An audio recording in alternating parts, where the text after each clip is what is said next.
Welcome to the Culture Swally. Yes, it's a podcast dedicated to Scottish news and pop culture. It's not the real blend with Robbie Shepherd, which is what you might be thinking with our new theme music. My name's Nicky, and as always, I'm joined by Greg. How are you today, Greg? I'm very well. Very well. I'm in a quiet house. It's Saturday afternoon. As we record this, it's a sunny day in Dubai. My wife has taken my youngest daughter to her weekly dancing class. My older daughter she's on the brink of being a teenager, so she stays in a room with the door shut quite a lot of the time. And we still have my wife's parents staying with us. They came to see us for Christmas on the 15th of December. They extended their visa when society crumbled in the wake of COVID in the UK, or the second wave of COVID in the UK. And we just found out yesterday that there's no flights between the UK and the UAE for the foreseeable future. So it looks like they're staying with us for a bit longer, but it's fine because my mother-in-law at the moment is cooking a Sunday roast, although it's Saturday. But for those of you who don't know, the first day of the week in the Arabic calendar is a Sunday, so it's back to work for me tomorrow. So yeah, I had seen that that obviously shut down the flights, and I did wonder about that. Obviously, I saw in the newspaper as well the politicians condemning all these influencers that had gone to Dubai for working holidays. So would your parents-in-law be described as influencers? I'm not sure. I mean, my father-in-law is 80. You could say he's been influencing people for years. Not always a good influence, got to be honest. Certainly led me astray on more than one occasion. But it's quite funny because everybody in Dubai, we've had a bit of a kind of a mini second wave in Dubai since Christmas, because a lot of people came over for Christmas, particularly from the UK. We don't have any restrictions as yet, and the vaccine is rolling out at a pace here, both the Chinese and the Belgian one. I am now scheduled for the Belgian one. My work has scheduled it for me, so I'll be getting that at some point. But everyone here in Dubai is blaming the Brits for coming over and partying it up in December for this second wave, and it sounds as though quite a lot of people in the UK are blaming the Brits for going to Dubai and bringing it back.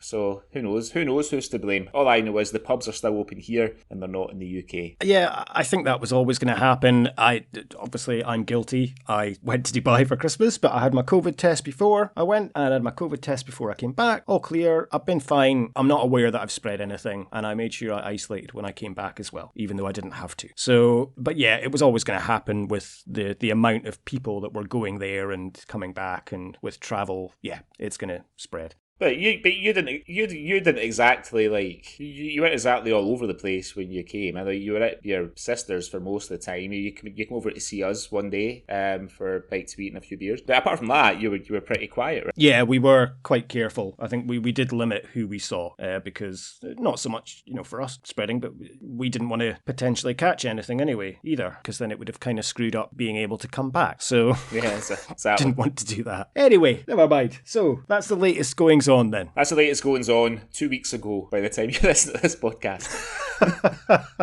Yeah, certainly will be. Well, because then this will be going out. Oh, Valentine's Day is coming up. Anything exciting planned? Well, my in-laws are scheduled to fly back on Valentine's Day, assuming that flights recommence between the UK. So as of now, no plans. I've been married for 15 years. We don't really... Every day is Valentine's Day, mate, when you've been married for 15 years. Yeah. Your wife listens to this, doesn't she? Yeah, sometimes. She sometimes does. Very good. Okay, well, that's the world news. Do you want to have a look at the news that's been happening in Scotland this week? I absolutely certainly do. Let's have a look at some news.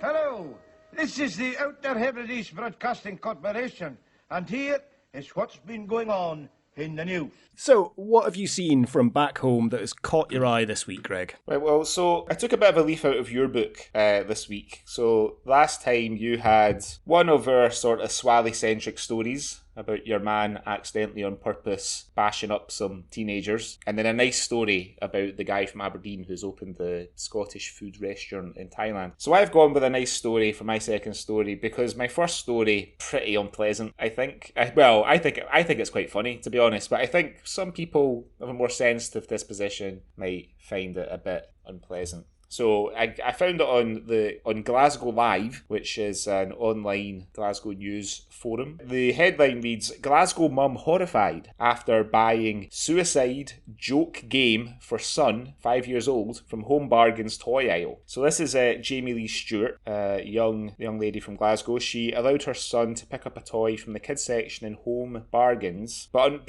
unwittingly, the game that he chose, that she paid for, it contains jokes. It contains jokes about suicide, which is quite a sensitive subject, genitalia, which is quite a sensitive area, and swearing. So Jamie Lee's from the south side. It's the Home Bargains in Aldhouse, suburb of Glasgow. The game is called the Bucket of Doom Toxic Edition. It was placed among the soft toys and other toys that contained slime. It was only when he got home to play with the toy that Jamie Lee looked inside to see the bucket had cards with lurid messages. Jamie Lee told Glasgow Live he was so excited to play it. When we got home, he opened it right away. Luckily, my son isn't old enough to read. I would argue that he is. He's 5 years old. He can read some things, or understand any of the words included on the cards. I couldn't believe my eyes when he came running in asking me to read them a story. After a quick glance at the cards, some suggesting jump off a cliff, it'll make your parents happy, or pour petrol on your head and light it, others suggesting taking cocaine, I thought surely not. The Bucket of Doom Toxic Edition is described as an adult play game and a black comedy storytelling game. Inside the bucket has cards reading sentences saying dad's dick pic, doll that pisses and shits itself, as well as references to suicide, genitalia and swearing. Online, the game has an age advisory as suitable for 17 years old and over. It advises players to read out one of the Doom cards to discover what sort of mess you're in. It then says to take a look at your 8 useless object cards. These could be anything from a severed finger,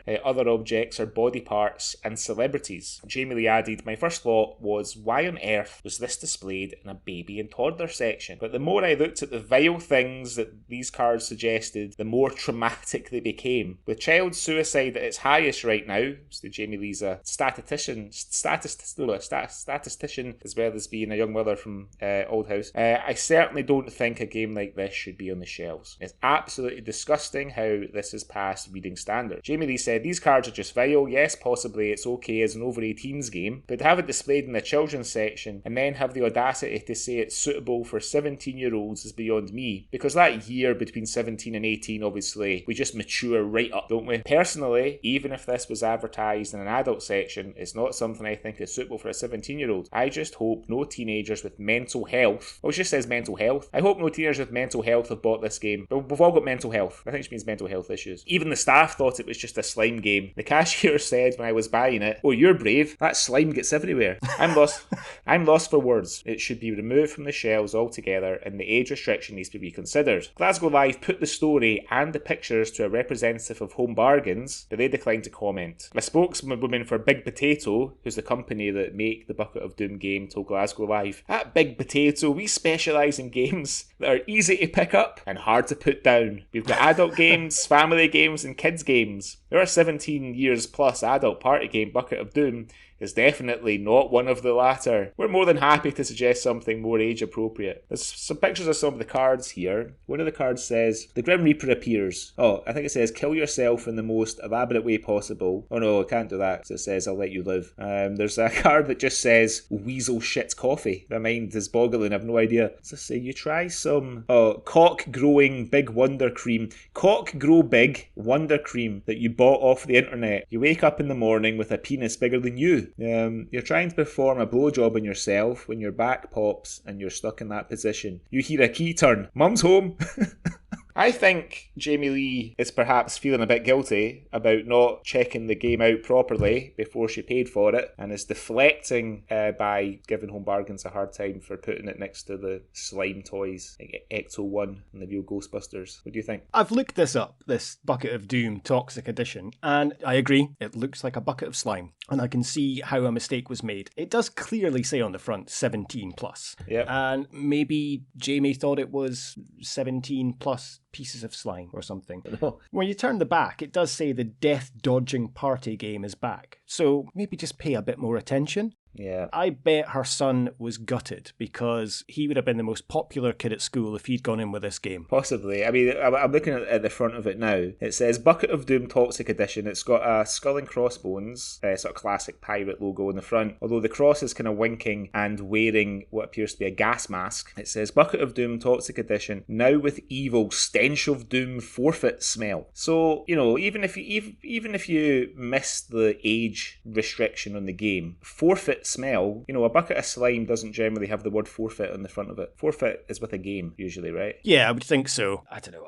I never had slime. That was one thing. I think I had all the Ghostbusters toys, but I never actually had the pot of slime. I think my mum was always too worried I'd make too much of a mess with it. Gets into the carpet, doesn't it? That's the thing. Yeah, that's the thing, and it's a pain in the arse to get out, so I understand where she'd be coming from if it's a bucket of slime, but she thought it was a bucket of slime. It turns out it was a sick, twisted game. So it's basically like a kind of Cards of Humanity type game. Yeah, so it takes up to 11, maybe. Okay, so yeah, the example you gave, you're trying to perform a sex act on yourself and you hear the key in the door, and then Mum's whatever home. you have on your card, like Boris Johnson's hair or a hologram of Tupac, you would set off the hologram of Tupac, and whilst he's performing California Love, you can try and click your back into place. Possibly. I'm not sure. I mean, I've played Cards Against Humanity a couple of times, and the first time I played it, it was the British edition, which is like filthy. Like filthy. Have you ever played it? Have you ever played Cards Against Humanity? Yeah, I have. Quite a few times. It was I think just after it had come out, we got it in Dubai, and it was at a time we'd regularly be round at neighbours' houses every weekend, and the Cards of Humanity would come out. So yeah, we played it quite a lot. Haven't played it in a while. We've still got it, but yeah, it's I used to enjoy it. It's good. It's good fun. The American version, which I've also played, that someone, when I lived in Kuwait, same thing, I was at a house party and someone brought it out. Nowhere near as filthy as the British version. Nowhere near. Yeah, I can imagine. I think Brits do have a kind of higher tolerance for more sick and twisted humour than Americans. Americans, I would say, would be more like gross out humour. So, yeah, that was poor old Jamie Lee. Luckily her son can't read. Yeah, I think she's got bigger things to worry about if her son can't read yet than complaining about a bucket of slime to Home Bargains. Maybe get your priorities right there, Jamie. I like how Home Bargains are just not having any of it. They're obviously thinking, well, you should have read the box before you picked it up. I like the game manufacturer. Was it Big Potato? Their press release to get back on this was fantastic. There was no apology. They just plugged all the games that they sell and then said, yeah, we'll be happy to recommend a child-friendly game for you. I mean, at the end of the day, it's not their fault. It's clearly labelled. It's Home Bargain's fault, really, for putting it in with the slime, but it's some poor shop assistant who's probably getting paid minimum wage, having to deal with this in the middle of a pandemic and have customers coming in. Mm-hmm. They're just wanting to get the shite on the shelves kind of as soon as possible. So, yeah, I think it's not their fault. It's definitely, like to your earlier point, it's definitely black belt kind of crisis management PR on the Big Potato guy's front. Right? Yeah, I think it's brilliant. The release that they've said, fantastic. That's what you want. So, that's old Jamie Lee. What have you found this week? Well, before I go into my first story, I have an update on an old story from the Swally. I can't remember what episode it was on. I should have gone back and checked, so that's bad on my part. But do you remember from a few episodes ago, there was a story about an Edinburgh student who was high on LSD and he tried to bite two cops. Do remember this. I think he was unfortunate in that he tried to bite one of the cops, and I think the cop dodged him, but then smacked his head on the door of the police van and knocked himself out or something. Yeah, that's right. He was in court in November, and they deferred sentencing because he's 21 years old. He's a student at Edinburgh University, and he's studying to be a PE teacher. And obviously, if he had a criminal record, then he wouldn't be able to continue his career. So I'm very pleased to say that the judge decided that it was a one-off and it was just a silly mistake from a young lad, and he has dealt with the case with an absolute discharge, so he doesn't have a criminal record and nothing can stop him now unless he gets some more LSD. So that's that's a happy ending. Yeah, it's a rare happy ending, and it's a Swally first. That's a Swally first that we've caught up with one of our former protagonists. Yeah, it is. So I'd just like to give a shout out and say congratulations to Michael McCory and good luck in your future endeavours as a PE teacher. So I think that covers my nice kind of part this week, because I haven't bothered finding a nice story this week. I just thought it's too much effort to try and find something. So I'm glad you found something nice that we can go on. I've gone for my first story with, I think, a Swally classic, really. It's a trope that kind of comes up quite a lot, and it's about people basically hurting other people with weapons. It's been a bit of a trend over the last few weeks, I think. Yeah. So this is from the Dundee Courier, and it's a story about a Fife man who used a cricket bat to disperse a group, and he said he gave the victim a wee slap. The story is that Stefano Muscara, he lives in an apartment block, a block of flats, and at approximately 10:30 p.m, 3 people went to visit a friend's home and were speaking to her on the landing outside the flat. Now, Stefano and his lady friend obviously live above them, so a female appeared on the landing above and said she'd contacted the police about the noise. Then Stefano came behind her, brandishing a cricket bat, and ran down the stairs towards them. He moved towards one of the group, and another female blocked it and received a graze on the arm with the cricket bat. Okay, no harm done. Stefano wasn't having this though, and he swung the bat again and struck the same female on the arm. She began to cry in pain, as you would if you've just been fucking whacked with a cricket bat, so the police were contacted. I thought they'd already been called, but who knows, maybe they hadn't called them. So when the police came and went up to his flat, he said to them, yeah, I went down there to give her one. I don't think he meant that way, I think he meant thing. So he was taken to Dunfermline police station, and he said it was just a little slap. It was just a tap. They wanted to create Saturday night drama, and I ended up causing it. So he's helped them, really. You know, he's got the intention they were looking for drama. I lost my temper, and I battered her arm. No, he said it was just a wee slap. Now he's saying he's battered her arm. The victim was taken to hospital and found to have a fractured elbow. So he must have given her a right fucking whack with that bat. He admitted that he assaulted the female by repeatedly striking her with the cricket bat. I presume that maybe means the first hit, which was a graze, and then the second one. And he also admitted unlawful possession of the offensive weapon. So is it against the law to own a cricket bat? I don't think so. It can be. I mean, it's unusual to own a cricket bat in Scotland unless it's for self-defence. I do always remember reading, and I don't know if it's true, about if you have a baseball bat, you should always make sure you've got a baseball glove and a baseball in your house. I know, and I think it is maybe because the police could say it's an offensive weapon, but it's a bit of sporting equipment. Could I get arrested for having my golf clubs? Technically, they could do probably a bit more damage than I don't know, golf club or cricket bat. Well, there's that episode of The Sopranos, isn't there, with Mustang Sally, when he batters the guy's head in with a putter. That's true, yeah. Yeah, a heavy putter, I suppose, yeah, a golf club, it could probably snap if you were hitting someone over the back, where a cricket bat does a bit more damage. I don't know, I've watched enough episodes of Bottom to know that a cricket bat can deal out quite a bit of force there. Anyway, so they've called for reports, and Muscara will be sentenced on the 10th of March. So if I find an update in March, we can find out what happened to him. We can catch up with Stefano and see how long he got. I'm not going to go into any offensive weapons chat. I think we've covered enough of that in the last few episodes of the Swally. I'm not going to go into my story about how I want a nightstick again. And we won't go into...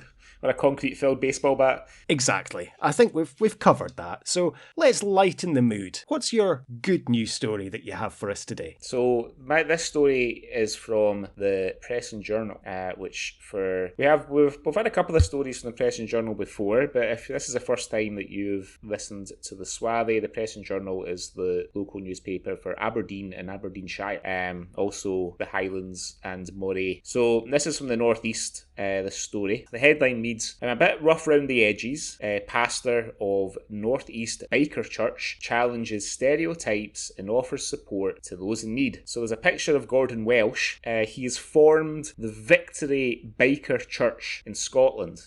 He wants to help people with addictions and mental health issues through the church. The article starts off, tattoos, leather jackets and motorcycles may not be the traditional image of the church in Scotland. Pastor of the Victory Biker church in Macduff, Gordon Welsh, he didn't always want to be a minister, as he felt that he couldn't find a church to settle with. 2 years ago, however, he decided to step forward himself, and he formed a ministry called the Christ Misfits for those who didn't identify with the suit and tie image of a Christian. In January last year, this evolved to become the Victory Biker Church, and he's now appealing for more people to consider joining. He's seen examples of this in America, and he did contact a member of a similar church in America. He said, "The story of how I came to start out is that I had a bad experience with a lot of churches because I'm covered in tattoos, because I have my hair a little different, I ride a motorcycle, and I'm a bit rough around the edges. I didn't really feel accepted in the church, and I couldn't really feel like the church catered for my kind of needs." Not quite sure what kind of needs he would need from a church that are different.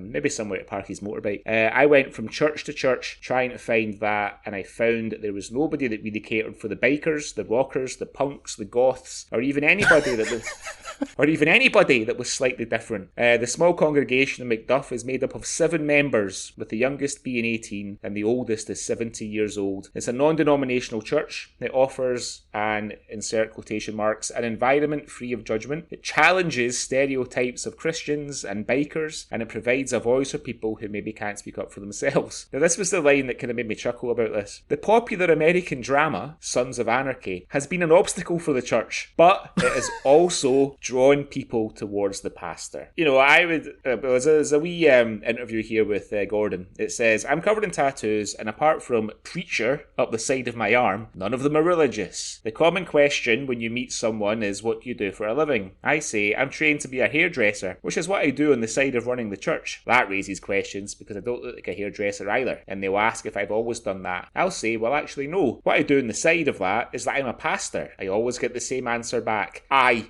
like a church pastor. Then..." What's the other response? "No, I make linguine."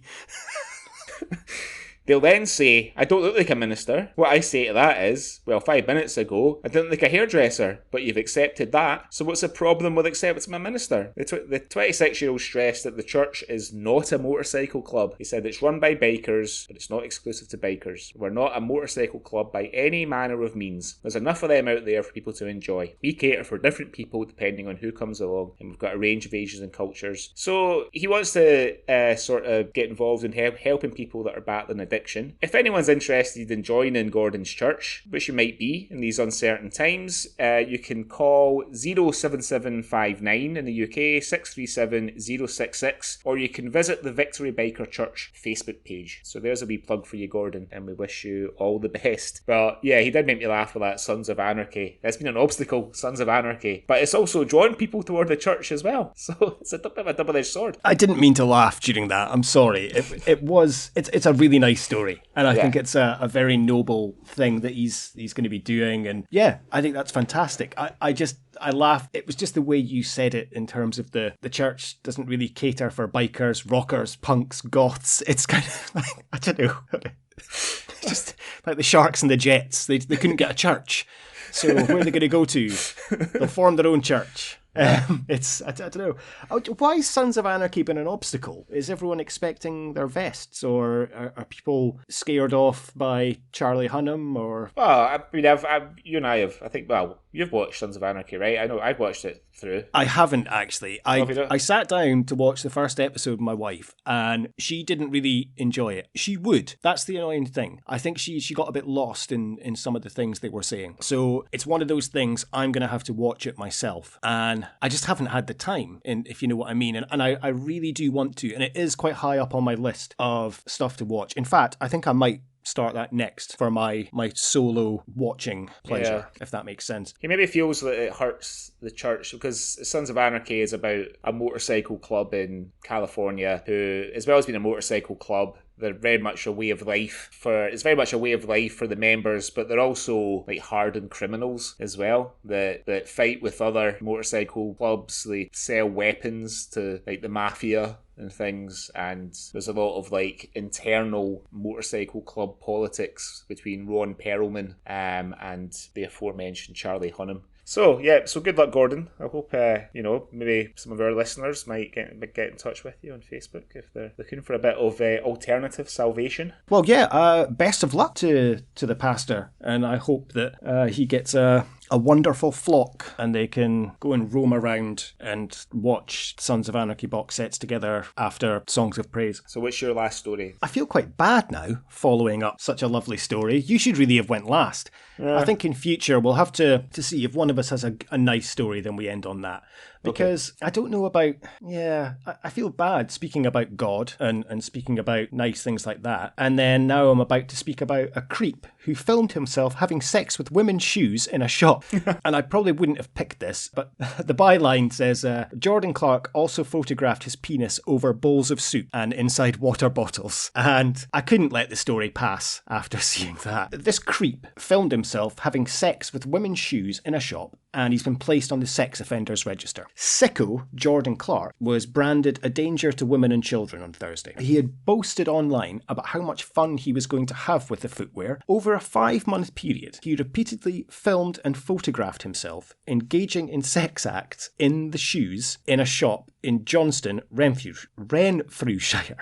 Now, I can't quite understand this part of the story. He was going into this shop for 5 months and he took hundreds of photographs of 2 women that worked in the shop without their knowledge, without their consent, and kept them in folders on his phone named after the women. The details emerged when he appeared in the dock to plead guilty over his warped obsession. He pled guilty to behaving in a threatening or abusive way by photographing the women without their consent or knowledge. Then somehow he got hold of one of their shoes and masturbated into it, and then used to go around the shop placing his penis onto and into various items. He would then film this, take photographs of it, and keep it on his phone. Officers searched his home and found the phone and a USB stick which had all these images in it as well. So when they looked at his phone, they discovered 394 voyeuristic images taken in this shop. He also used a messaging app and would speak to others that I guess get off on this kind of thing. I would say, I'm in another store today. There are so many lovely women's shoes for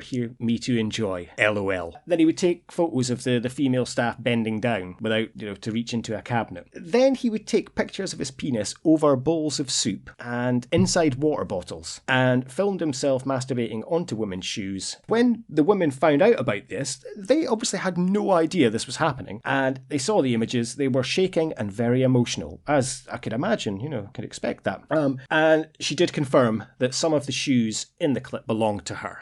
How's he getting access to her shoes? I think there's more to this story than meets the eye. So he was banned from approaching or contacting any of his victims, and he's been placed on the sex offenders register. So he must have been going into this shop regularly. It doesn't say what kind of shop it is. So Right. I don't know, could be a supermarket, for example, or a corner shop that he's going in. It doesn't say it's like a boutique clothes shop or anything. But yeah, it does seem a very odd story, and I think there's more to it than they're telling us. It must have been a big enough shop for him to kind of find a quiet corner to bang one out, so that kind of eliminates a corner shop. Yeah, certainly does. I mean, I don't know about you, but, have you ever seen like a bowl of, Heinz lentil soup and thought, I'm going to knock one out over that bowl of soup? Have you? Funnily enough, that I've never been taken by that notion in my No. life. No, I'm not a big fan of soup, to be honest. I like tomato soup. That's about it. Broccoli and Stilton. Okay. Oh, well, a big reveal on the Swally today. Not a fan of soup. Not That's a big terrible. fan of soup. Yeah. Okay. I'm quite intrigued. It does mention that he was placing his penis in a water bottle. I hope it was a wide water bottle. Otherwise, he's got more to worry about than what he's been doing. Yeah. It sounds to me a bit like he, as Jamie Lee would say, has got mental health, and probably prison is not the right place for him. Maybe some kind of facility to help him with his urges. Yeah, you don't really want to be caught wanking into your cellmate's slipper when you're in prison, do you? Or his soup, for that matter. I see. Some people don't like that, Some people do. It's cream of tomato. Apologies if you're listening to this and trying to enjoy your lunch or your dinner. What I find quite funny, quite funny, is tabloid newspapers. So they're describing this guy. They'll be describing as you mentioned, as you're reading it, sicko, whatever his name is, I've forgotten his name, pervert. They just kind of condemning the fuck out of him straight away. So like, and it just appeals to the kind of general readership of the your sort of low shelf tabloids. They'll be reading it. They'll be angry already. Look at this fucking cunt, fucking photographing himself wanking over a suit, dirty bastard. And then the journalist is just there to kind of stoke those fires with sick pervert, so and so wanked, masturbated into ladies' shoes, sicko stuck his dick in a water bottle. And so by the time the guy's finished reading it, he's ready to form a fucking lynch mob. Go down to the council and demand to see the sex offenders register so he can see where these people live. Yeah, they certainly do. In the first couple of paragraphs, they call him a sicko twice and a creep. So yeah, he's going to be quite upset about that, I would think. Especially if there's an innocent explanation for it all. How do you explain that? I don't know. I can't imagine what an innocent explanation for it could be. But if he was falsely accused, the son's calling me a sicko and a pervert. I just really like soup. You know what? That would make a good, if you're listening, Big Potato Games, that would make a good card on the Bucket of Terror. You're leisurely knocking one out to your bowl of chicken soup and you hear your key in the door, your mum's come home early. What do you use to throw at her to dissuade?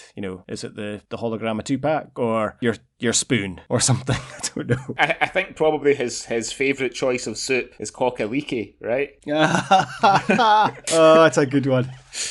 Very good, very good. I think we'll leave it at that. So yeah, I'm sorry. I feel bad actually about ending on that story. Yeah, I should have ended with the update about the guy getting off, shouldn't I? But never mind. It's all done now. We'll know next time. We'll know now to sort that out. I feel like our regular listeners probably aren't that sensitive anyway, because if they were, they probably wouldn't listen to us more than once.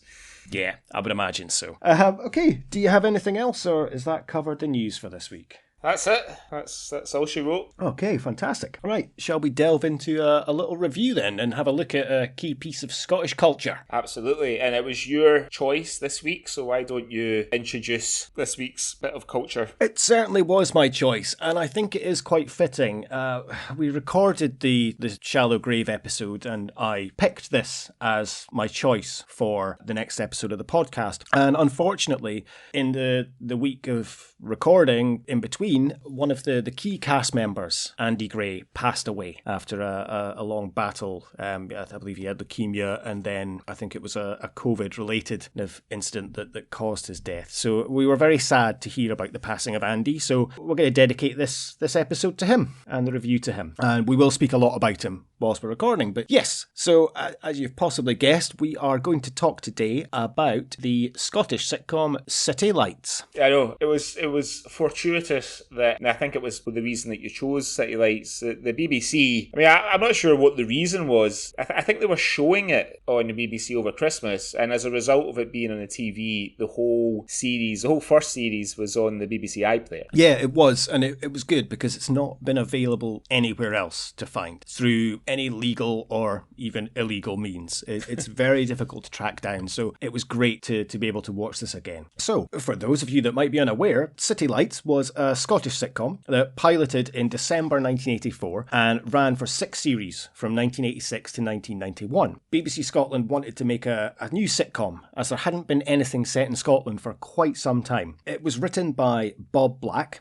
and it was originally a play, and he sent the script into BBC Scotland, and they brought Black on board to write sketches for A Kick Up the 80s and Naked Video, whilst putting the plans for the City Lights pilot into gear. It was a big success in Scotland, and it ran for 38 episodes in total. It starred Gerard Kelly in his first major role as Willie Melvin, who works at Strathclyde Savings Bank but has aspirations to become a writer. It was very much built up by a wonderful supporting cast, including Jan Wilson, who played his mother, Elaine Collins, who played his fiancée Janice, his bank colleagues, his boss, Swally favourite Dave Anderson, and Jonathan Watson, and his best friend, Chancer, played by the wonderful Andy Gray. And in later episodes, Elaine C. Smith played Irene. So I think this is such a key piece of Scottish culture in terms of, when we were growing up in the 80s. What are your memories and thoughts about City Lights, Greg? To be honest, my memories of it were pretty vague, and I was aware of City Lights, and I remember watching it with my dad a few times because like my parents are separated. I would typically go to my dad's on the weekend, and I'd seen Naked Video before I ever saw City Lights, and obviously recognised Andy Gray when I watched the kind of few episodes that I watched. But I don't really remember an awful lot about it. I mean, I'd have been 6 when it was first broadcast, so there was no way I was getting to stay up to watch it. I think probably it would have been the later seasons that I would have seen some episodes of. But as I say, like my memory of it was pretty vague. I mean, I remember the main protagonists like Gerard Kelly, Andy Gray, but in terms of the setup, other than the fact that I remembered him being like a sort of office worker of some type. I couldn't really remember anything about it. So it was pretty much like watching it for the first time for me when I watched the episodes on the iPlayer the other week. How about you? Kind of the same. I do remember watching it with my mum.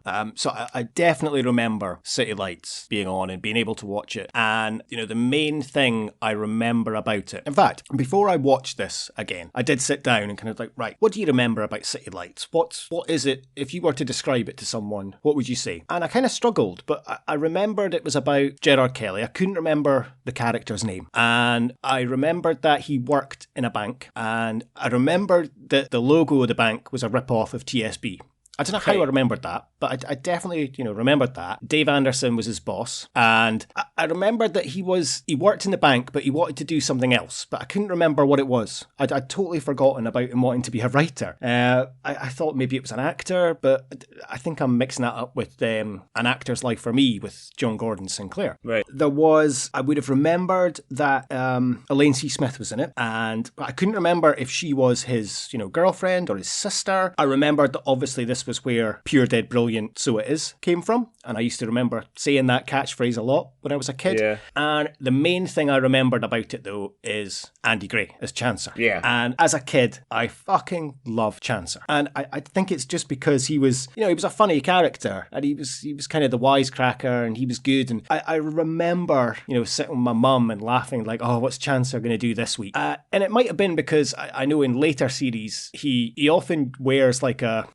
Beano or Dandy kind of t-shirt. It's usually got like Desperate Dan or Dennis the Menace on. And that was maybe part of the appeal. But yeah, that was my kind of first memories of it. So yeah, sitting down to watch it, it was quite different from how I remembered. And as you say, it was probably like watching it for the first time. And I think it might have been the first time I'd probably seen these episodes, because I would have been 5 when this was on. Yeah, I'd never seen these episodes before. Like I said before, I think probably the episodes I saw of it would have been the later series, like maybe late 80s when I was a bit older, maybe even like early 90s, because I was quite surprised to see that it ran for so long. Quite a long time for a BBC Scotland kind of weekend evening sitcom to run, from 1984 to 1991. I can't think of any other that have really could match it. I mean, I suppose Still Game, but it went away and came back. Rab C. Nesbitt, but it also went away and came back, like with quite a big break in between, whereas they seem to have done like a series a year from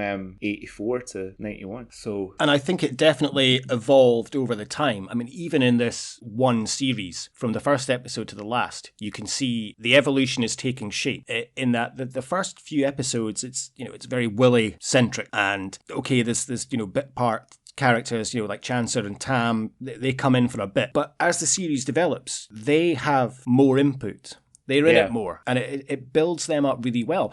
And later, is it episode 5, I think, where Elaine C. Smith comes in playing Irene. She hadn't been in it the first few, and she becomes, such a central character as the series develops, as the overall show, not just the first series, because that's what we're focusing on today. Yeah. And, even towards the end of the first series, you're having little kind of sub-storylines with Mr. McClelland. The first couple episodes, he's just seen behind his desk or in the office. So I think it was very interesting to watch this first series and the way it evolved. And I actually watched a couple of episodes from later series on YouTube as well. There's about 3 or 4 episodes out there. It's not much. So I think I watched an episode from series 3 and an episode from series 5. And it is, a very different show then. Right. It is more of a kind of ensemble cast. Anyway, sorry, we're digressing about going on. So what did you think of City Lights then, watching it for the first time, effectively? I enjoyed it because I'm a sucker for nostalgia, obviously, because that's why we do this podcast, particularly Scottish nostalgia. I gotta be honest, like the first couple of episodes, I found the character of Willie to be a bit grating, just as I kind of got used to him. I think Gerard Kelly sort of tones it down a wee bit after the first episode, but I think sometimes when they're making these shows, the pilot, everybody tries a wee bit harder, because I guess like the first episode is not necessarily going to be another episode, so maybe that's why, and he kind of settles into it. But I enjoyed it. I like seeing all their kind of favourites kind of coming in. There's a couple of episodes where Tony Roper stays as a guest part, as a kind of dole inspector guy, because Chancellor's signing on in a few different addresses. Obviously, Elaine C. Smith, you mentioned, kind of popping in a couple of episodes when Willie joins the writing class. Even Gregor Fisher has got a kind of small role as somebody who kind of cons Willie into giving him some money to publish his book. And Paul Young is in an early episode as well, as someone who actually likes something that Willie's written, but he's a famous author himself who Willie goes along to his book signing and they fall out. And so, unfortunately for Willie, he's also the publisher at this magazine that's interested in publishing his story until he realises it's Willie. He can't get it published. So I enjoyed it, and I think I mentioned on the Comfort and Joy episode, I've got quite vivid memories of Glasgow around about that time, and it was the city was kind of changing really quickly because they were gearing up for the City of Culture and the Glasgow Garden Festival in 1988. So those kind of early 80s years in Glasgow, just things were changing all the time. So it's quite cool to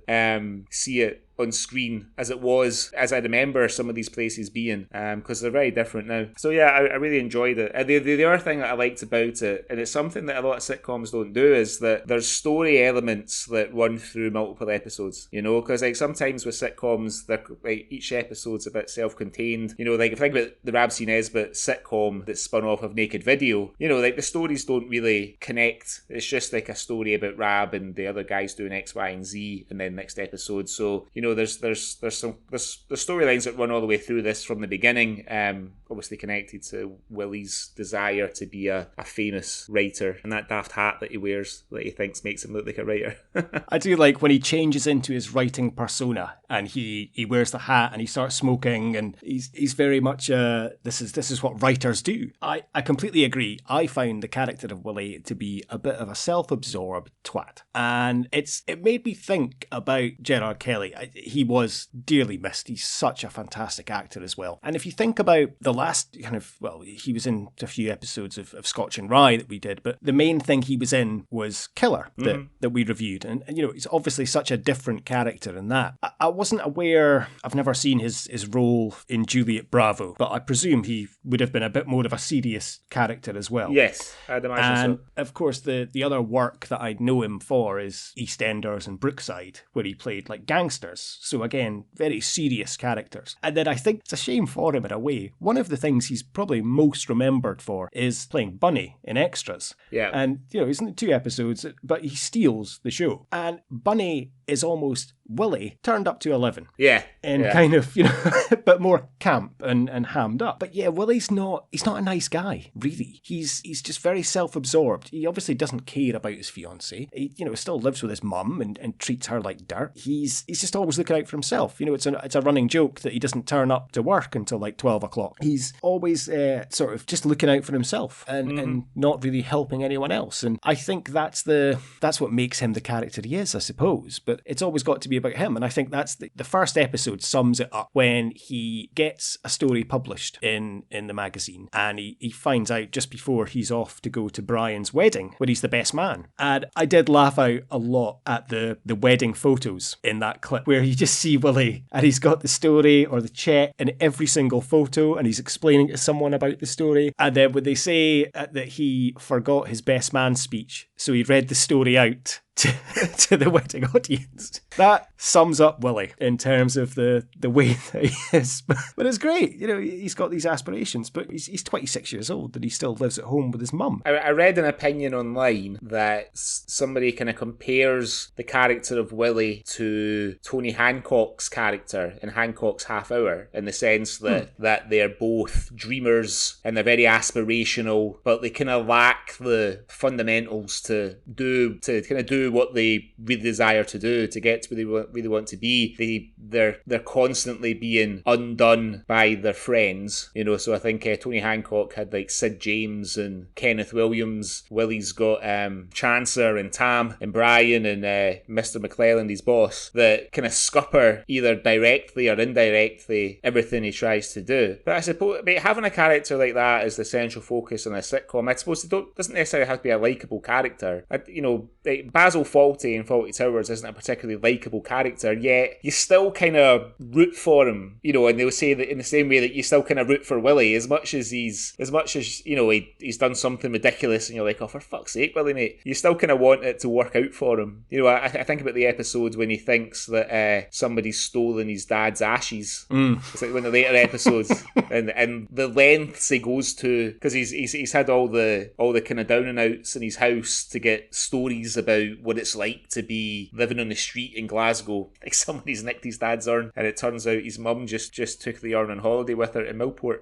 Yeah, that is a good element of that. And it's right, you're like, as you say, he does have the foil. I think in the first episode, Chancer's not in it a huge amount. But the second episode, as you say, Willie's just trying to earn a bit of cash so he can go on his writing course. And that's where comes up, Chancer and Tam have this freezer for sale. So they say to Willie, if you can sell it to the cafe, and we'll give you half the money. And then it turns out the freezer's stolen. And you're right, that's exactly as you've said, that Chancer and Tam have come up with an opportunity for Willie, but then it's backfired on Willie. And at the end, he's got to buy the freezer back for, I think, £122 and has to end up back at the bank getting his job back from Mr. McClelland. Yeah, just to stay on Gerard Kelly for a while. So I had a look at his IMDb. I was surprised as well to see that he had starred in Juliet Bravo. I knew that he had done the Slab Boys on TV, because I used to have a DVD of that production of the Slab Boys, the John Byrne play. But he'd actually been acting since he was 15. Been acting since like the very early 70s, in like small little roles. I think probably his biggest role before his role in City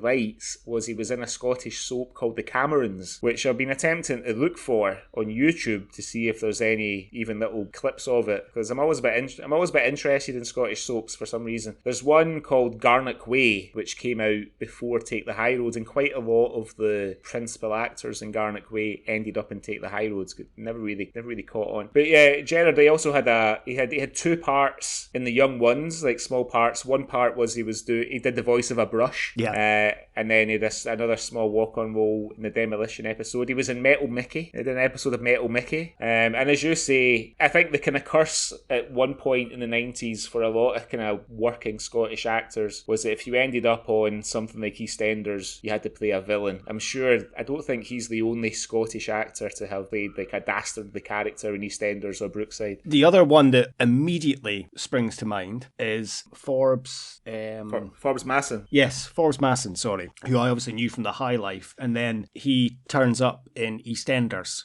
as a very nice, like a teacher. Yeah, he's like a tutor, isn't he? Yeah, a tutor, yes. And helping one of the girls with her homework, and then it turns out that he's actually a paedophile. Yeah. And he's been grooming her. And you're like, oh, great, another Scottish actor. Oh, and of course, Trevor from EastEnders as well. Yeah. Mo's husband. We're always painted as drunks or pedos or wife abusers, or gangsters. So yeah, it's not good. I wonder why the Southern English are so frightened of us Scots. Don't know. Well, that's probably why, because every time they see one in the telly, they're playing a baddie in EastEnders. But yeah, but I think he's got a great range, Gerard Kelly, because like to your point, I think getting the role of Bunny in Extras, and although we didn't know it at the time, quite late in his career, because obviously he died unexpectedly, very unexpectedly, and not very old either. That was a great role for him to get. I mean, I think that show did a lot for everybody that Ricky Gervais put on it. Particularly, well, the ones that weren't like super famous already, the ones that he kind of brought back, like Barry and Les Dennis and things like that. But he's great as Bunny, and and he did a lot of panto, Gerard Kelly, all through his career, and you can tell that, like as you mentioned before, all those kind of panto tropes are just being turned right up. And I think he plays a director, doesn't he? Yes, of the panto. He plays the panto Les Dennis is in. He's the director, right? Yeah. Yes, right. Yeah, and he's got the daughter who's also in the panto, and he's kind of the overbearing father on her, getting her to dance, and they do dance routines and stuff. And he's brilliant. The scene stealer for me is his last appearance in Extras, which is the 2-part kind of the Christmas special. The Christmas one with George Michael. Yeah, and it's when he's sat on the park bench with Ricky Gervais and George Michael. It's just amazing.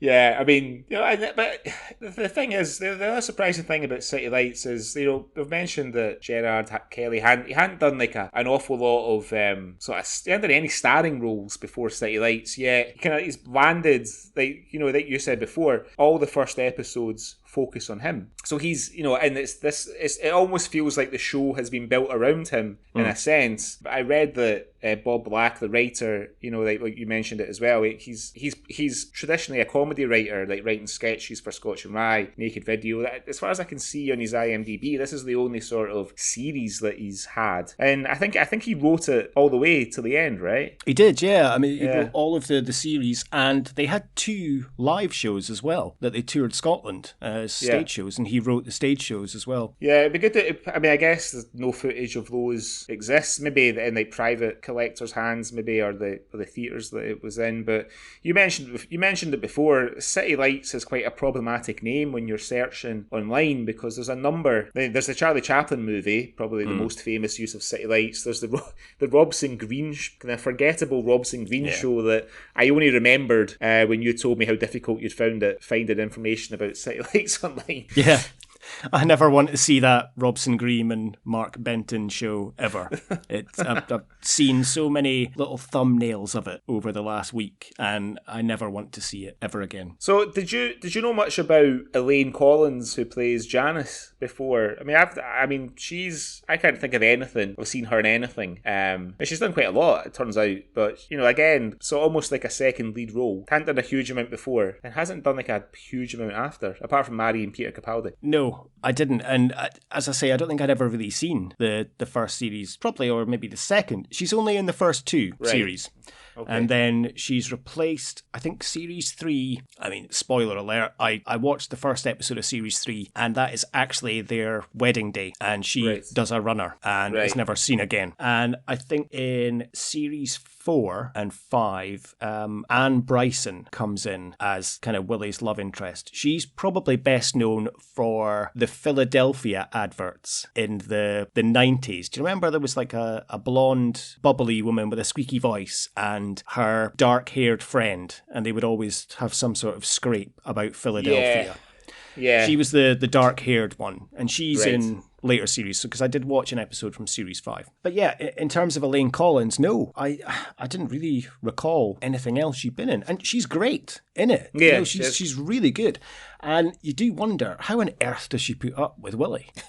How? Every episode it ends in some sort of, or there's something that he's done, and God, you'd think she would never put up with it. Yeah. However, it does also say a lot that in terms of Willie's writing, nobody believes in his ability. Yeah. She is always saying that it's never going to amount to anything. His mum's always saying that as well. They don't really have any faith that he is going to become this amazing writer and do things. And I guess that is also part of the struggle that he faces. Yeah, I felt a bit sorry for him in that sense, because nobody even reads his stories until he gets the kind of erotic story published in the Dirty Book. And obviously Chancer and some of the guys read it, but even like his other stuff, nobody reads it. I kind of felt a bit sorry for him in that sense. He's not got the support of his mother. She wants him to concentrate. Everybody wants him to stick in at the bank, don't they? That's kind of obviously definitely. And I wonder maybe if there's a little bit of Bob Black's personal experience in there, maybe. Maybe he had a kind of straight job before he became a successful writer, and he found that nobody supported him, and the advice was to stick in at the straight job and don't waste your time doing this and all that kind of thing. So there's a wee bit of tragedy there for Willie, I would say. Yeah, I think so. It's kind of summed up as well in you mentioned Gregor Fisher as his kind of cameo. That's probably my favourite scene, I think, out of the 6 episodes that we watched. And it's when he plays Quincy Dickens, the kind of literary coach. And it's when he says, I've read all the stories you've sent me. And Willie says, but I've only sent you one. Yes, but I've read it lots and lots of times. I'm very pleased to meet you, William. Very pleased. I've read every one of the stories you've sent me, every one. I only sent you the one. That's correct. Perfectly right. But I've read it lots of times. It's... Even he hasn't read the stories that Willie's sent in. And as you say, I can understand his struggle. And there is a scene in, I think, series 2 when he does actually have it out with his mum and blames her because he lists kind of all the famous Glasgow authors and about how all they write about is their struggle growing up and, the poverty they had to go through. And he's like, it's your fault we were born up, middle class. So we grew up, having a healthy kind of lifestyle, and it's your fault. I should have been a struggling author. So he does blame those around him, but I can see, in a way, he doesn't get much encouragement. No, not at all. So the other one of the other kind of protagonists, played by an actor who I just found out today, actually passed away a few years ago. I had no idea, but one of these guys who just seems to be in everything is Ian McCall, who plays Chancellor's pal Tam. I've got a bit of a connection to Ian McCall. Well, it's a very loose connection, but he was born in Lennox Castle Hospital, which is a hospital that my parents worked in when I was born. I wasn't born in the hospital because by the time I was born, the hospital was a psychiatric hospital for people with mental health. I was born in Stob Hill. But yeah, he was born in Lennox Castle. But he's just one of these guys who, really recognisable face, turns up in all over the place in Scottish TV and film between sort of the early 80s and the kind of mid to late 2000s when he became poorly and then unfortunately passed away. He was in Comfort and Joy, one of our ones that we've done recently. He's in a show that I never saw that I think maybe we should try and do for a later episode of the Swally called Athletico Partick. Yes, yeah, that's been on my list because I think Jonathan Watson's in that as well. He is. I think some of the episodes are available on YouTube, I think. And I did think about, I need to do some more research because I think some of them are on, but not all, or we can have a look. But yeah, it's definitely something that I think I remember the show being on, but I don't remember watching it, if that makes sense. I think my favourite credit of Ian McCall's was his character in Hamish Macbeth, where he played Neil the Bus. Because he's the island bus driver, Neil the Bus. But he's great in this. Just the kind of, and I think all these guys, Gerard Kelly, Jonathan Watson, Elaine Collins, Andy Gray, Ian McCall. They're right. Their time, their kind of comedy timing, and I guess for some of those guys from working on Naked Video, even Gregor Fisher's cameo that you mentioned before, the kind of timing between them with the kind of the jokes, if you like, the kind of funny lines, brilliant. It's so good. The episodes where they have been playing poker all night and Jonathan Watson's character Brian is just in his wife fronts. Yes. It's sort of implied that they've been playing strip poker or he's ran out of money, so he's putting his clothes in his bets or whatever. Yeah, that scene with the four of them, it's just brilliant. The scene towards the end when Brian's wife comes to get him, and the next morning when Chancellor wakes up with a hangover and Willie's out kind of tidying up and everything. What did we get through last night? What? What did I bring? 2 dozen cans. What did Tam bring? 3 dozen cans. What did Brian bring? His Trivial Pursuit. That's it. That Trivial Pursuit fair gives you a headache.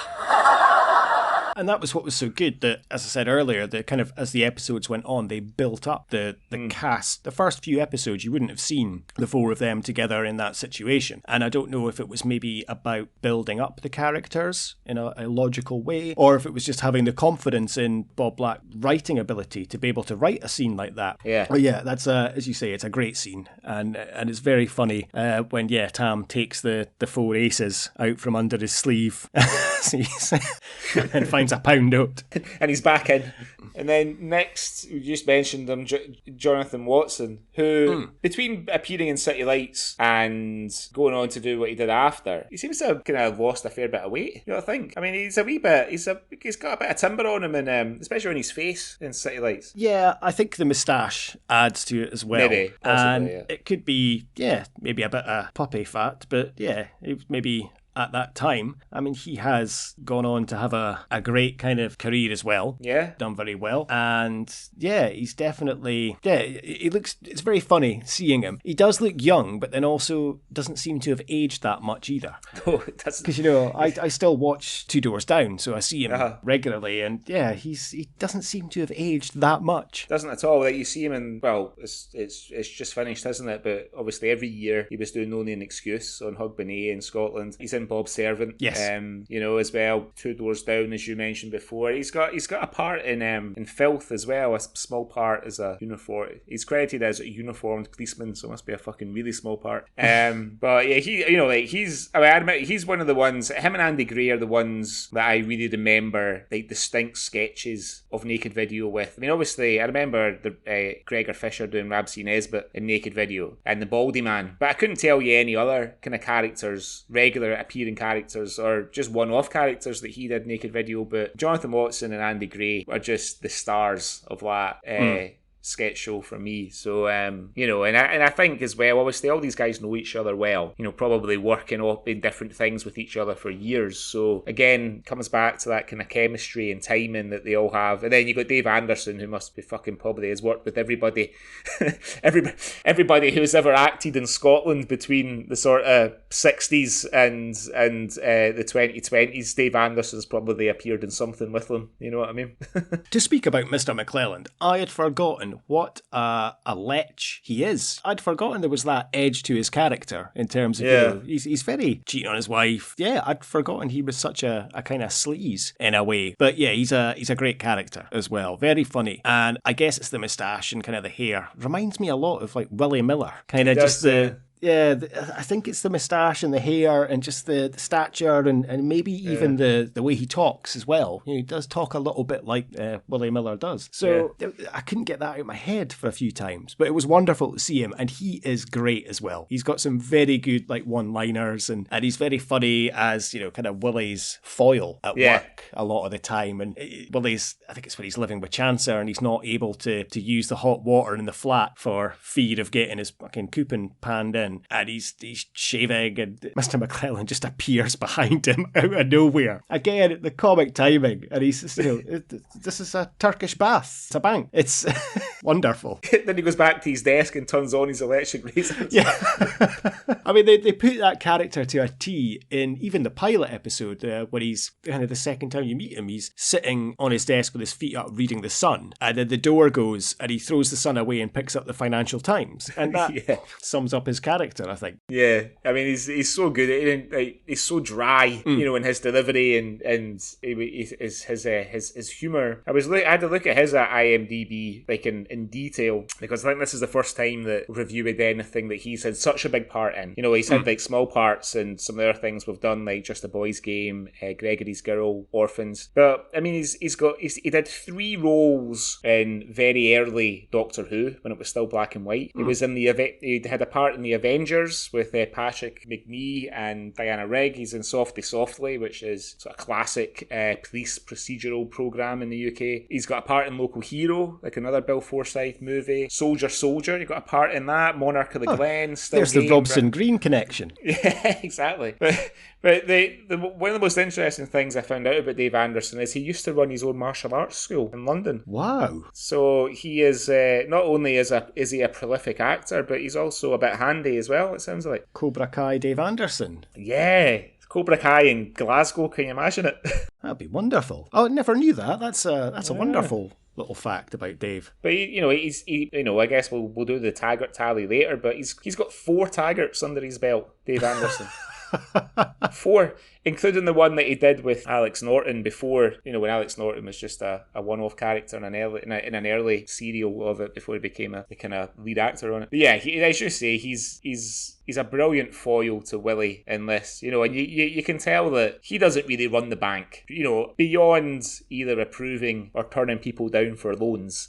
He doesn't run the bank. It's all the guys out there. It's Brian that's running it. It's the other kind of non-speaking characters that we see in the background in the office behind the tellers. And then that actually, I did take a bit of an issue with that episode that you mentioned when he's looking for somewhere to take the auditor that he's cheating on his wife with, and he takes her to Willie's flat, and the Irish guy that's been threatening to batter Willie has just finished saying, "If I hear that guy's name again, I'm going to have somebody." And Miss McClellan appears at the door. "Oh, is Willie in?" And then the next time you see him, he's had a right doing. Oh yeah, he's got a crutch. Very overdone, I think. Yeah. That part, but yeah, it was still very funny. But yeah, I think I could have toned that down maybe slightly. Although he does deliver the message in an Irish accent to Willie.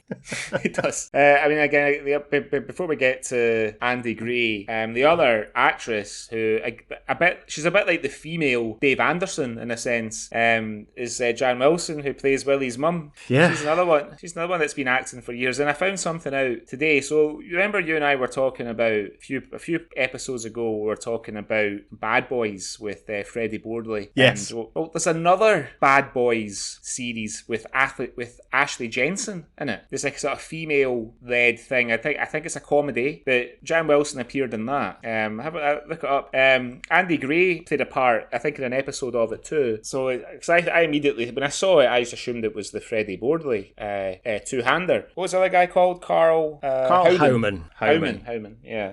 Jan Wilson, working since the late 50s. I think her most notable Swally appearance is as the intimidable Clatty Bella in Just a Boys Game. But she also did Lovejoy. I know that you're a fan of Lovejoy. She I am. A few episodes. She did a couple of episodes of Bergerac. She did a few Scotch and Rise. She was in that Garnock Way. That's kind of pre-Take the High Road soap that I mentioned earlier. And she's again her timing in this. The kind of back and forth between her and Willie is brilliant. Because we would never speak to our mums the way that Willie speaks to his mum, because we get our fucking teeth knocked out. But she gives him back just as good as she gets. They do tone it down slightly, because the first couple of episodes it becomes a kind of running joke that she's steaming open his mail. That's right. To read his letters. That kind of gets toned down a little bit. Yeah. But then it does in the last episode when she's off to Millport for the weekend, and she is, kind of giving him a lecture about don't have that chancer around, and it's that funny story about him stealing the towels, but he brought them back. Yeah, she is great comic timing as well, and they work so good as a pairing. Yeah. And even the scenes, I think, where Willie's moved out and he's living with Chancer, even the scenes she shares with Janice, they're great as well together. Yeah. She's a wonderful actress in this, really is. I remember when we did Orphans, and I was watching some interviews with Peter Mullen, and because her part in Orphans is tiny. I mean, she's maybe in it for like about 2 minutes maximum. She's like a bit of a conversation with Gary Lewis's character, and Peter Mullen was like, I couldn't believe that I managed to get an actress like Jan Wilson to appear in such a small role. And Orphans has got a great cast, like Alex Norton, Dougie Henschel, Steve McCall, all these guys. But but the one that Peter Mullen certainly appears to be the happiest with getting in his movie is Jan Wilson. So she's obviously she must be like a highly respected actress or actor, whatever you prefer, in the sort of Scottish TV and film scene. Yeah, I think so. Yeah, definitely. So that brings us to Andy Gray. Are we missing out Elaine C. Smith? Well, I didn't put an awful lot on Elaine C. Smith because she only appears in a couple of episodes, and they're quite small parts, aren't they? So I did think, Elaine C. Smith. I mean, she has to be one of the most recognisable Scottish actresses of even now, but certainly of the kind of 80s and 90s. She seemed to, just iconic roles. And her, like, I guess she'll take Ramsay Nesbitt's wife, Mary Doll, to her grave with her. But her part in Two Doors Down, she's phenomenal in it. She's brilliant. Yeah, she's fantastic as Christine. It's just the one-liners. That's how swearing should be done for comedy value. And it's amazing that she can have just such an innocuous kind of, line, and just adding an F-bomb to it is... It's just hilarious. It's so good. I'm a big fan of that type of swearing, where it's a character who, on first viewing, you wouldn't expect to use language like that, and it just comes out of nowhere.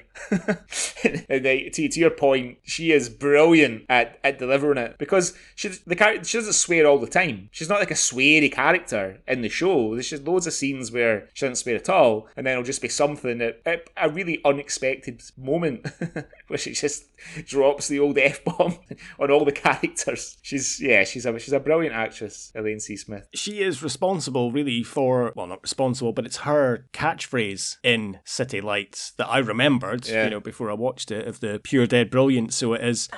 Oh, it's pure dead brilliant, so it is. And, Prestwick Airport used that as their slogan for a while. Yeah. I know. On the back of this. And I say I remembered it, and she does mention it. She does say it in the later episodes that we watched. But yeah, it's, I guess, the main kind of catchphrase from City Lights, if you pardon that. Yeah, for sure. So yeah, but then, Andy Gray as Chancellor, I mean, you touched on it earlier. I mean, he's quite a cool character, because he seems to kind of walk between the raindrops a wee bit. He's got all these different scams going. He's got his yard that him and Tam run between them. But yeah, he's hilarious, and he's a great foil to Willie, because he is really the kind of best friend Willie's got, and I think he's actually the only one that doesn't, between like Mum, Janice, Mr. McClellan, Brian, and Chancellor. Chancellor's the only one that doesn't really kind of burn Willie down when he's talking about being becoming a writer and his aspirations, his literary aspirations. Yeah, I mean, and you feel like there's quite a lot of Andy Gray in there, because I've obviously been reading quite a lot of tributes to him since he passed away the other week, and he just seems to be like the nicest guy, would talk to anybody that approached him, or had time for anybody, and I think, I don't know if the character of Chancellor is supposed to have a bit more of an edge to him, maybe in the kind of conception of the character, but you get somebody like Andy Gray playing him, and he becomes something completely different. I couldn't remember, as I say, I remembered that I loved Chancellor, and Chancellor was the main reason I watched it, and to say I remember laughing with my mum about Chancellor, but I couldn't remember before I watched it if he was almost like Tam, like a bit of a bumbling idiot, but kind of not quite switched on. Yeah. Chancellor's the most switched on person in the show. Yeah. He is, you can tell, he's clever, and it takes a lot to claim benefits for 5 people at the flat he's living at, and he's obviously a bit of a wheeler dealer, but he's a switched on guy, and the character's brilliant. And as you say, I watched an interview. I'll send you the link. I don't know if you've seen it. It's from August last year. Andy Gray did a kind of a Zoom interview with this guy on YouTube, and it's about 45 minutes long, and it's a brilliant watch. Mm-hmm. It really is. And just to say, Andy Gray is just the nicest guy. Yeah. He's taken his time to speak to this guy, and he's just such a personable guy. And they speak about the role of Chancellor, and he's like, yeah, as soon as I read the script, I was like, I need to play this character. And it was the only character I wanted to play, and thankfully I did. And he says, yeah, still to this day, I will be walking down the street in Glasgow, and 5-6 people will shout across the street, "Hey, Chancellor!" And he's like, for that character, 30 years on, to still be, he says, it's fantastic. I love it. Yeah. And he's very proud the way he speaks about playing Chancellor. And because him and Gerard Kelly, they worked together quite a bit, even after City Lights. They did a stage production of The Odd Couple together that toured around Scotland. And he does a great impression. He doesn't call him Gerard, he calls him Kelly. Right. When he's speaking about him, and he does a great impression on this interview of Kelly being a creature of habit, and he'd be like, "You want to come down to the pub?" And he's like, "Oh no." And he just wanted to go and get his fish and chips that he did every night. "Oh no, I'll go and get my fish and chips." And he does a great impression of him, and he speaks so fondly. of Kelly, and they work so well together in this, and he's just brilliant, and it's such a shame, that he passed away, such a loss. Apparently, a big Batman fan like you and I. Yes, huge. Apparently, yeah, he was a very avid Batman fan. Had a lot of Batman merchandise, and yeah, I think I did read an interview or something, and it was they came in and he was wearing his Batman dressing gown or something when they entered the dressing room. So yeah, he was a big fan. Great actor, and it's such a good name for a character, Chancer. As well, because everything you need to know before Andy's even done any acting at all. As soon as he's introduced as Chancer, you know everything that you need to know about the character almost straight away, you know? And it's like you say, it could have taken a sinister, a darker turn, but it's okay. He does steal the charity bottle from the pub. And the fruit machine. The fruit machine. Which pops up in every episode, if you notice. It's in the background of the flat, and then they're moving it out, and they never speak about it. There's an episode where Tam's trying to play it in the yard. And yes. Well, I think it must be plugged in, because Chancer says, "Tam, it's empty," and he goes, "I know. I just like to watch the wheels go round." Oh, yes, so yeah. And it's just hitting the buttons.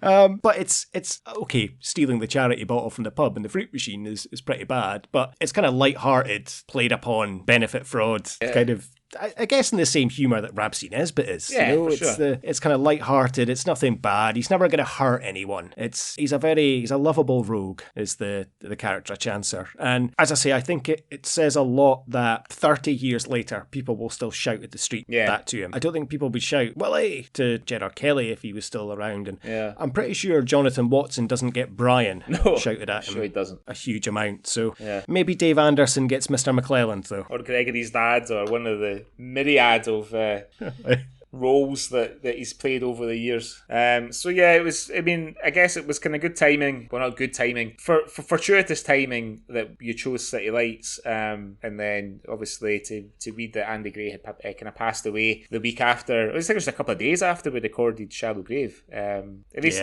it was. It's given us a good opportunity to pay tribute to him in our own way. Yeah, very sad. So thanks, Andy, for the memories, and it was great watching you in this.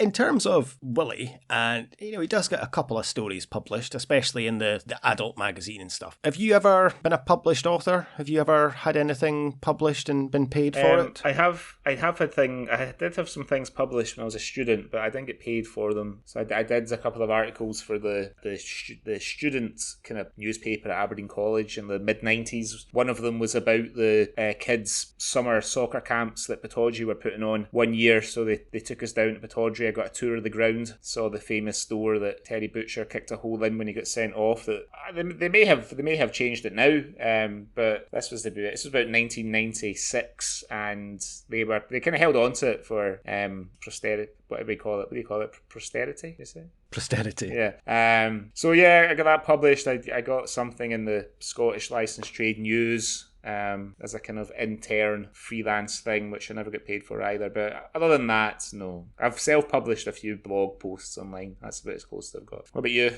Well, you I guess, in your role, do you write copy for stuff? No, I don't write a huge amount of copy. I have dabbled. I've had a few, probably, things that I've come up with that have been publicly known. But in terms of writing for like a newspaper or a magazine or anything, only once that I can think of. And it would have been when I was about 14, I think. And there was a storyline. I don't know if I've ever told you this story, actually. I don't know. Maybe I have. There was a storyline in EastEnders where Robbie Jackson, Dean Gaffney, he was trying to make some money, and he decided to write stories into women's magazines, like Women's Own or Bella or Best. Do you remember they used to pay you money for real life stories? Like, so I slept with my boss, or I was a teenage escort type thing. My sister got paid for a story in Take a Break because my niece was born the night of my sister's wedding, so they made a bit of a human interest story. She got some money for it. Very good. So the storyline in EastEnders involved Robbie writing to these magazines, and they published quite a few of the stories.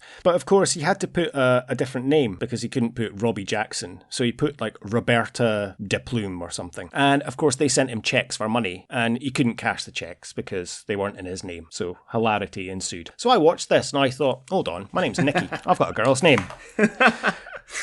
So So I knocked up a few stories and sent them off to Women's Own, Best, Bella, all the ladies' magazines, and kind of forgot about it. And a couple of months later, I got a cheque in the mail from Bella magazine for £150. Nice. They had published my story about me having an affair with my boss and hoping that my husband wouldn't find out.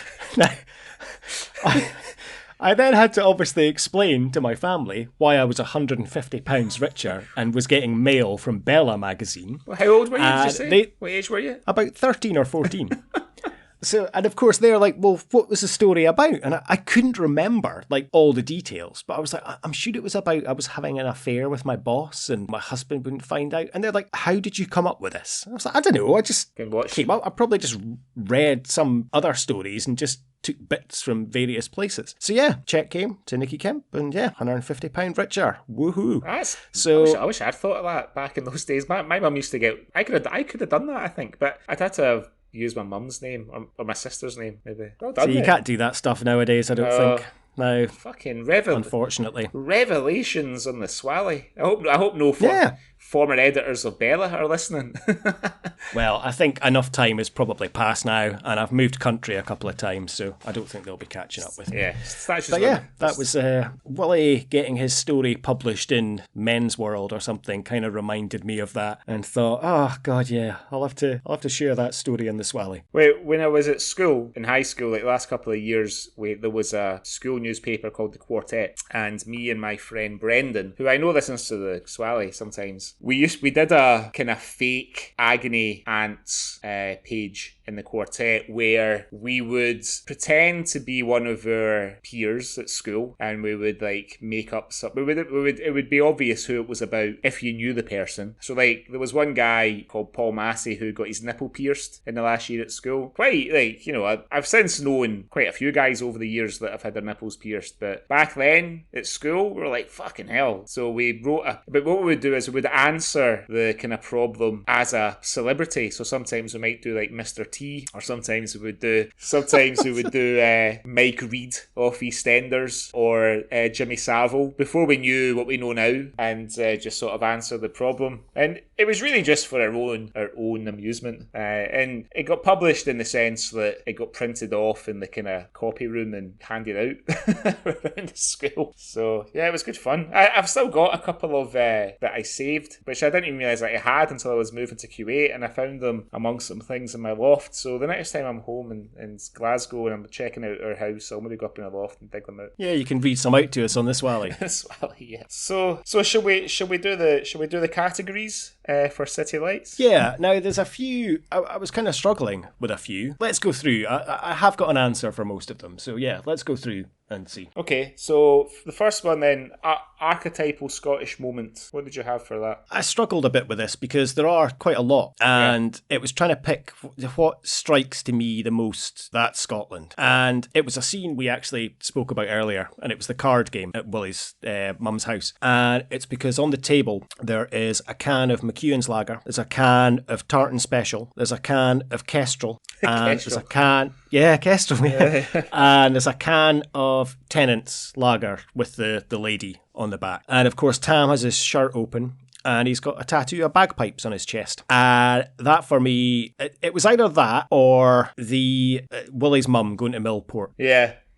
That was the two I kind of was going between. You know, Kestrel was the first alcoholic drink that I drank of the millennium. In the 1st of January, the year 2000, I used to live with this girl. Down the stairs, we had some neighbours, and the next day before I went to work, I went down to Chapel Door and say Happy New Year, and the guy invited me in, and he gave me a warm can of Kestrel. Now, Kestrel didn't taste great when it was ice cold. Room temperature Kestrel tastes fucking horrendous, but I had to kind of force it, and I was obviously a bit hungover because we'd been celebrating New Year's Eve the night before. I had to kind of force down this warm can of Kestrel, so that was my first alcoholic drink of the millennium, a warm can of Kestrel. I mean, what I had for this was it sort of created a bit of an archetypal Scottish, not moment as such, but thing, and as we've touched on already with the Pure Dead Brilliant. But I wonder if that's just, I mean, the thing is, I remember saying that at school when I was at primary school and stuff, and I guess, without realising that it came from City Lights. I only found that out when I was doing my research for the podcast. I do remember me and my sister doing, it's Pure Dead Brilliant, so it is impressions to each other, yeah. The Sean Connery Award, also known as the Who Got to Go Home and Fuck the Prom Queen Award. For me, it's got to be Andy Gray. Yeah, I would say so. I think purely from memories and also from watching this, and I think when you watch later series, Chancer becomes a much bigger character. Yeah. Because I think they realise he became so popular. And yeah, I think without a doubt it's Chancer. He always comes off on top, he always comes off well. Nothing bad ever really seems to happen to Chancer. He just goes through his way and he's got some brilliant lines, and yeah,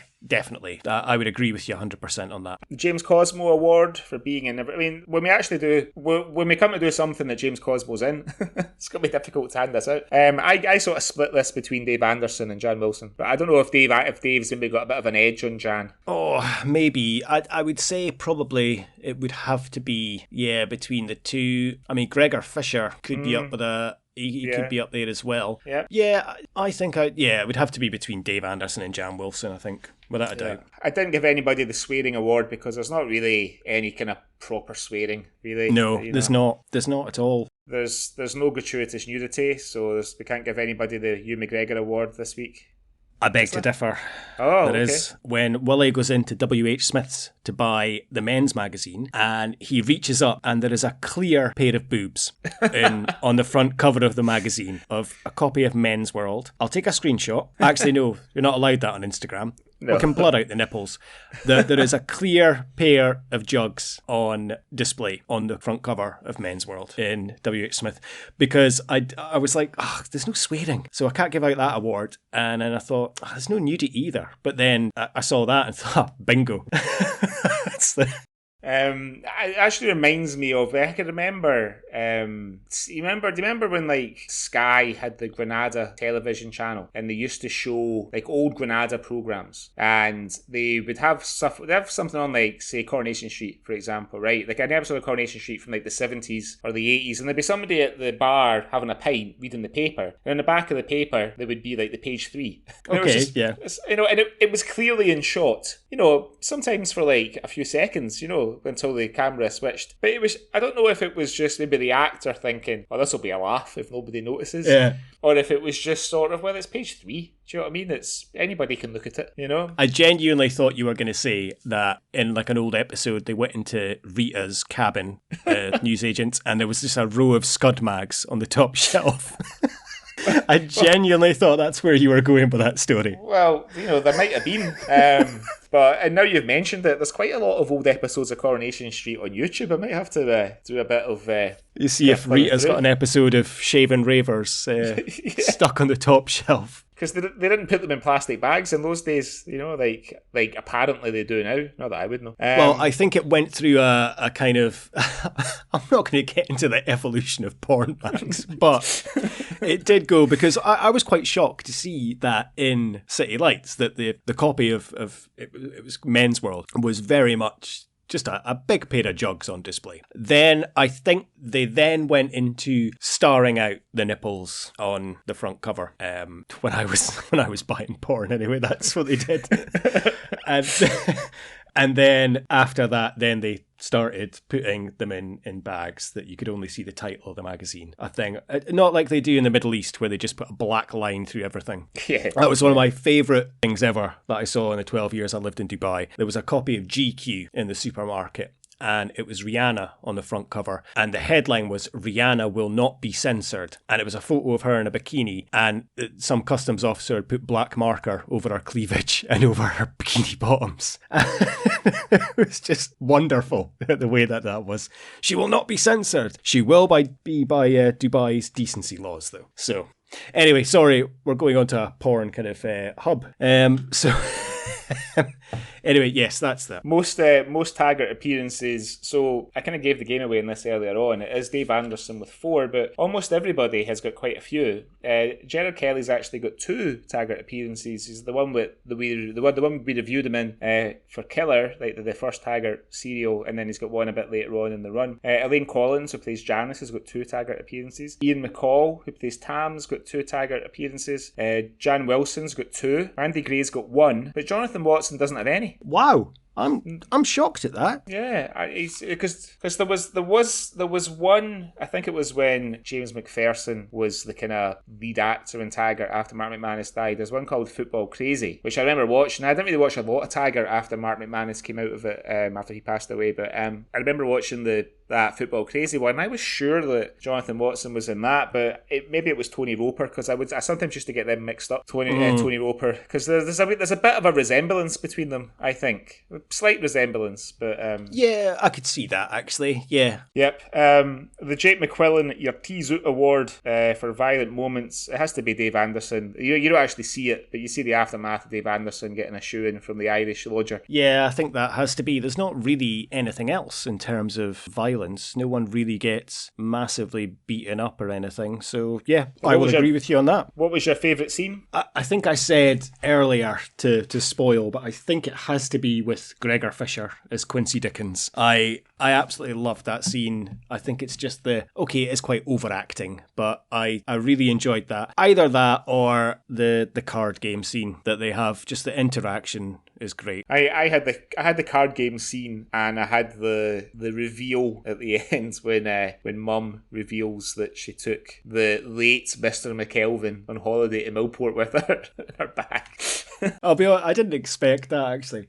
Actually, another shout out to, and it's the comedy is so clever. There's not a lot of like physical comedy in City Lights, but it is the scene where Willie is washing his own clothes at Chancellor's flat, and he's holding onto the washing machine for dear life as it's vibrating about. The physical comedy in that did have me laughing quite a bit. And then it turns out that he's just put the whole plastic bag included in the washing machine. And he's delighted with himself. Job done. Happy with that. That's great. I really enjoyed talking about City Lights today. I really enjoyed it. It was good fun. I did. I really enjoyed watching it again. I'm really glad we picked it, and it was nice to revisit. And BBC, I beg you, please show the rest of the series, because it's really impossible to find them. Though somebody had uploaded them to YouTube, but it's been taken down now, and it's impossible to find anywhere online. Yeah, you've shown series 1, BBC. I presume it was a success. So please show the rest. Just put them up somewhere. It would be great, because I'd love to watch the rest of them. Yeah, me too. Oh, that was good. Yeah, I enjoyed that. So we did speak a little bit on the episode about in terms of the appearances and things. I've updated the Swally tally. Would you like a little Swally tally update? I think we definitely need a Swally tally update, and maybe we should try and find a Swally tally update jingle to put in. Yeah. I've just updated the bloody theme tune to the actual podcast, the intro and outro music. Give me a chance. I'll try and find a Swally tally jingle. I'll get my xylophone out. Okay, I've made a graphic as well. We will put this on Instagram once this episode has gone out, so spoilers. But we have, at the moment, quite a few people tied in second place, and there's 2 people tied at the top of the Swally tally. Two people? There's 2 people at the top with 4 appearances on the Swally tally. Yeah, 2 people tied at the top. So in joint second place with 3 appearances each on the Swally tally. Now, there could be some contention here, but City Lights has had a dramatic effect on the Swally tally. Right. So with 3 appearances each in second place, we have Andy Gray, who was in Complicity, Small Faces and City Lights. We have Gerard Kelly, who was in Killer, Scotch and Rye and City Lights. We have Gregor Fisher, who was in Just a Boys Game, Scotch and Rye, City Lights. Now, we have Jan Wilson for Just a Boys Game, Orphans and City Light. She was in a few episodes of Scotch and Rye, but not the ones we reviewed. I made very sure. I even watched the end credits of those episodes. So I don't think she counts. No?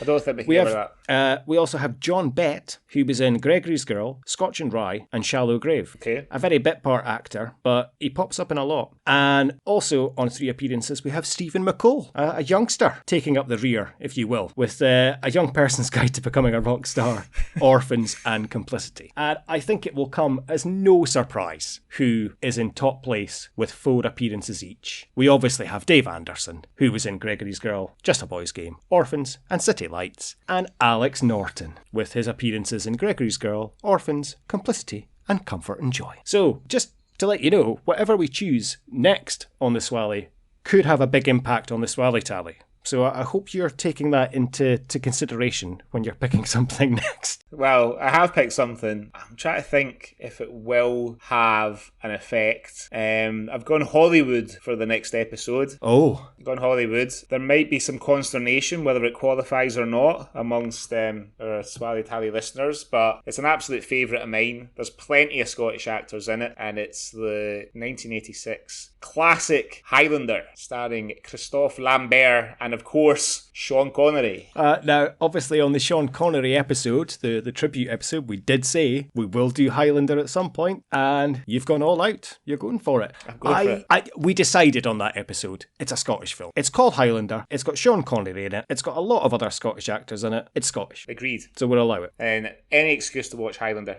Any excuse to watch Highlander. So... Cool. I haven't seen it in years. I think I haven't seen that since I was a kid, to be quite honest. So I'm going to look forward to watching that again. Oh, and then I can't wait. I can't wait to talk to you about it then if it's been that long. Genuinely, it's not a film that ever kind of resonated with me, if you know what I mean, Yeah. that I would watch it on repeat and repeat. Anyway, we'll hold off on discussion until next time. Great. I'm looking forward to that then. Oh, well, thank you very much for listening, everyone. And if you'd like to get in touch with us, then why don't you follow us on Instagram at Culture Swally Pod, or follow us on Twitter. We can interact on Twitter. We got a famous follower on Twitter. Did you notice that? No. It was a while ago. Who is it? I don't want to say in the podcast. I'll tell you off air. Okay. I'll tell you later. If you want to find out, why don't you follow us and have a look at our followers list? So you can find us on Twitter at SwallyPod. And if you want to email us with anything that you'd like us to review or any stories that you would like us to share, then get in touch with us on cultureswally@gmail.com. Thanks very much, Greg. I'm hoping that this episode was pure dead brilliant. And I'm looking forward to watching Highlander with you and seeing Big Tam in action. All right, well, until next time, thanks for listening. Until next time, thank you. Bye. Bye.